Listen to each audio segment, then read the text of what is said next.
When people know better, they do better. But over the years of my life, I wonder, is it true? When people know better, they do better. I can't even say that's always true in my own life. I know I should get up every morning early and exercise about 5:30 and jog about 3 miles. I know better. I know what is healthy, what is not healthy. I have been informed. I know how to bench press. I know how to do lat pull down. I know the form. I know what I ought to be doing. It is not the absence of knowledge, but the gulf between what we know and what we do is often a wide gulf, and we don't always reach across. We're all participating in this thing called life. All of us. Life has ebb and flows. It's got thunderstorms in it, earthquakes. This life. Stop expecting it to go smooth, because it ain't finna go smooth. The road to success is always under construction. You combat negativity and you combat discouragement with gratitude. What messes you up is you focus on the thing that's not happening. So whenever you get discouraged, change your focus from what's not happening to what has happened. Because what causes the downslide is if you get wrapped up into what ain't happening, it get ugly, man. But you have to focus on gratitude. People don't understand how serious gratitude is. It's hard to be miserable and grateful at the same time. What are the things that you fear that's been keeping you from living your dream? That's been keeping you from doing some things that you would like to do? Life is about growth. You can either go back to your comfort zone, and there you won't find any growth, or you must be willing to go forward and face your fears, because you're never going to have a fear-free existence. I mean, some fear is acceptable. There's some things that you really should be afraid of. Now, you shouldn't allow it to immobilize you.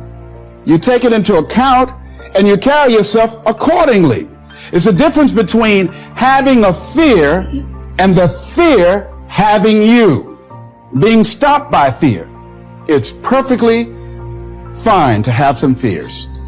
You embrace those fears and then you move on. You act on whatever it is that you fear. What you resist will persist.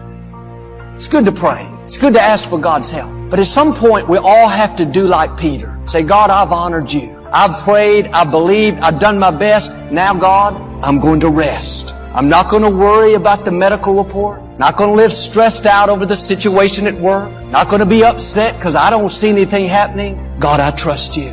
If Peter would have been stressed, worried, maybe the angel wouldn't have showed up.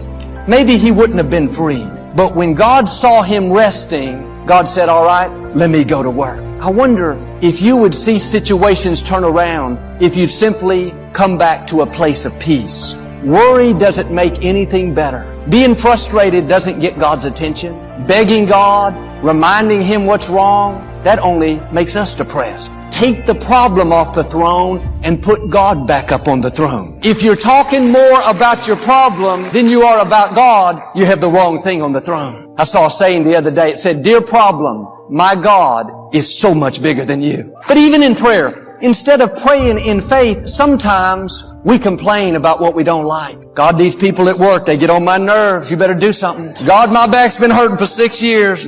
God, these prices are so high. I need your help. Instead of begging God, instead of reminding Him of everything that's wrong, why don't you try a different approach? Do like Peter. Go to sleep.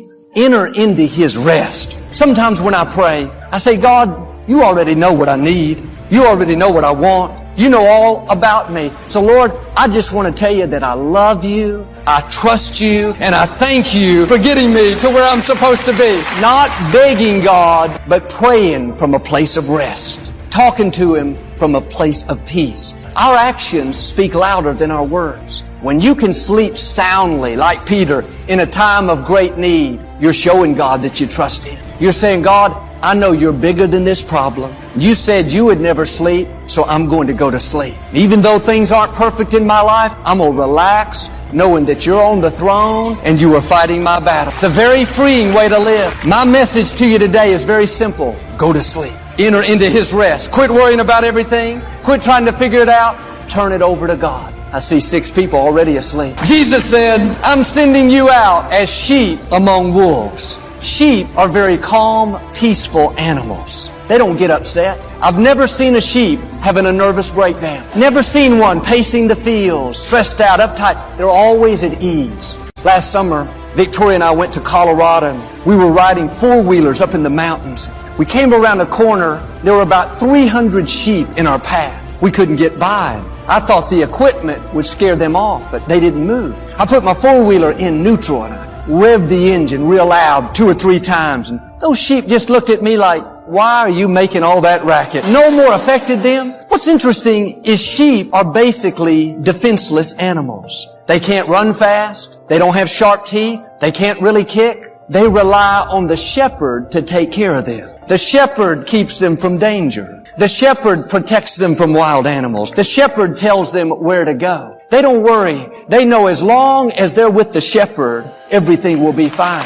We can take a lesson from the sheep. Stay in peace. The good shepherd is watching over you. The God who knew you before you were born, the God who breathed life into you, He's guiding you. He's protecting you. Yes, there will be some wolves in our path, some attacks, things we don't understand. Don't fall apart. Don't start complaining. Be like a sheep. Stay in peace. You don't have to run. You don't have to get all worked up. The good shepherd will fight your battles. He will lead you into green pastures. He'll restore your soul. You may go through some valleys and difficult seasons. You don't have to fear any evil, for the Lord your God, the good shepherd, is right there with you. But sometimes the reason we're not seeing God work in our life is we're not acting like sheep. We're worried, living stressed out, trying to change things that we can't change. Why don't you come back to a place of peace? Come back to the still waters. You've worried.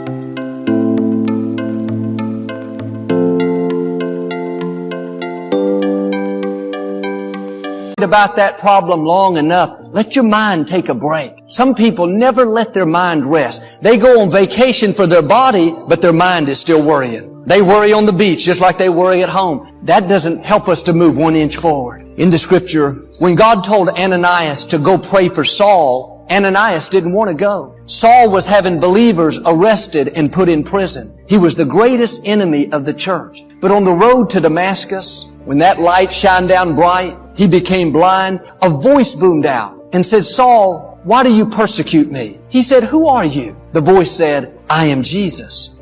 That moment was a turning point in Saul's life. He left there a changed man, but Ananias didn't know anything about what had happened on the road to Damascus. He still thought Saul was a huge threat. He said, Lord, I've heard many reports about this man and all the harm that he's causing. Ananias was worried. He came up with a lot of reasons why he shouldn't pray for Saul. I'm sure he spent some restless nights thinking, I must not have heard God right. This man is dangerous. He didn't realize he was worried about something that God had already taken care of. He didn't know that Saul had already had a change of heart on the road to Damascus. When he finally went to pray for him, he found out that Saul was an ally instead of an enemy. Some of the things you're worried about, just like with Ananias, you can't see it yet, but God has already changed it. He's already spoken to the right people. He's already lined up your healing. He's already arranged that breakthrough.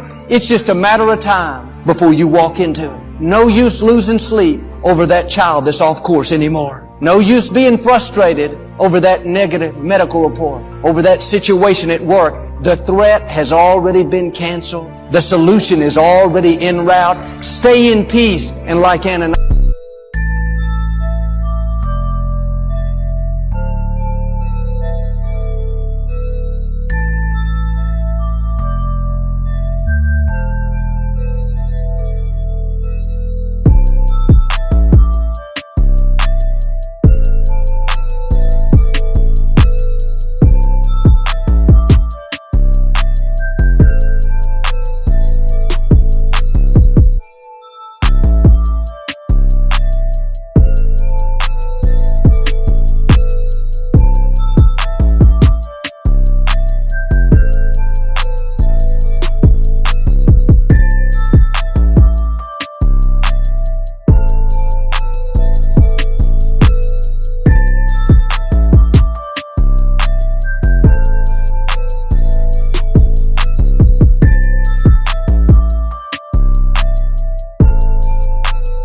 deny us, you'll come in to what God has already done. Friends, don't let worry rob you. If a thief came into your home every week and took your groceries, took your clothing, stole your furniture, it wouldn't take long at all before you got fed up and say, no more, that's enough. You'd put a stop to it real quickly. That's what you have to do with worry. Don't go another 5 years letting worry rob you of your joy, rob you of your peace. Put your foot down and say, that's it. This is a new day. No more worrying for me. I'm going to guard my mind. I'm going to stay by the still waters. I'm going to live from a place of peace. Remember, when you rest, God goes to work. But when you work, God rests. Whatever's bothering you, whatever you're tempted to worry about, I'm asking you to take that off the throne and put God back up on the throne. Make Him bigger. Use that same energy to thank Him that He's working in your life.